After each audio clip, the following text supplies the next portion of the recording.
ভুলেও চিপসের খালি প্যাকেট ফেলে দিবেন না। এর উপরের অংশটুকু কেটে ফেলুন। এবারের সাইডের সেরা অংশটুকুকেও কেটে ফেলুন। নিচের দিকের এই শক্ত অংশটুকুকেও কাটতে হবে। হয়েছে। এবার ঠিক সাইড বাই সাইড এভাবে কাটতে হবে। আপনারা অবশ্যই এভাবে প্রস্থের দিকে কেটে নেবেন। এটা দিয়ে এমন অনেক কিছুই তৈরি করা সম্ভব যা আমরা জানিও না। এই দেখুন, এভাবে খুললে এটা এরকম লম্বা হয়ে যাবে। এবার একটি সাদা কাগজ নিন। এটাকে মাছ বরাবর ভাঁজ দিয়ে নিতে হবে। এভাবে আরেক ভাঁজ। আমরা মূলত এটাকে কেটে নিব। আপনারা এখানে এন্টি কাটার অথবা ব্লেড দিয়ে কেটে নিতে পারেন। এর মধ্যে আমরা সিঙ্গেল একটি পেপার বের করে নিব।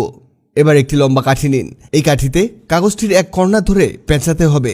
এটাকে শেষ পর্যন্ত পেঁচাতে হবে আর শেষ প্রান্তে আঠা লাগিয়ে নিতে হবে, যাতে এই পেপারটি খুলে না যায় এবং স্ট্রং হয়। এই দেখুন, এমন হবে।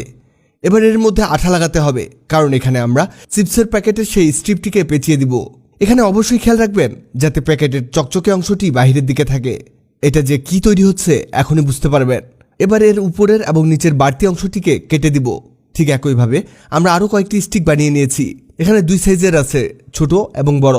এবার একটি চারকোনা শক্ত কাগজ নিন। এর মাঝে আগেই চারকোনা করে পেন্সিল দিয়ে দাগ দিয়ে নিয়েছি আর এন্টি কাটারের সাহায্যে মাঝের অংশটিকে কেটে নিতে হবে।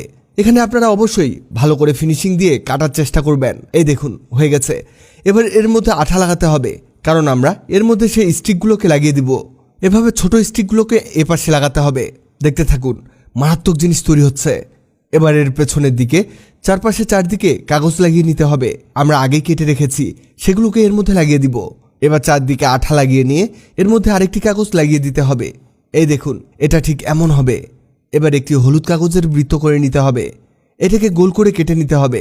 এবার এটাকে এভাবে কেটে কেটে ভিতরের দিকে নিয়ে যেতে হবে। আমরা যেভাবে করছি ঠিক সেভাবেই করবেন। এবার উপরের দিকে ধরে এভাবে মুড়িয়ে নিন। মুড়িয়ে মুড়িয়ে ঠিক শেষ প্রান্তে আঠা লাগিয়ে নিতে হবে। এই দেখুন, কেমন ফুল তৈরি হয়ে গেল। এরকম আরও 4টি ফুল বানিয়ে নিয়েছি। এই ফুলগুলোকে এর চার কোণে সেট করে দিব। এই দেখুন, বোঝা যায় কি তৈরি হচ্ছে? এখনই বুঝবেন। এর পেছনে এরকম একটি স্ট্যান্ড সেট করে দিন। দেখুন কি তৈরি হলো। এবার একটি ছবি এর উপরের দিক দিয়ে এর মধ্যে প্রবেশ করান।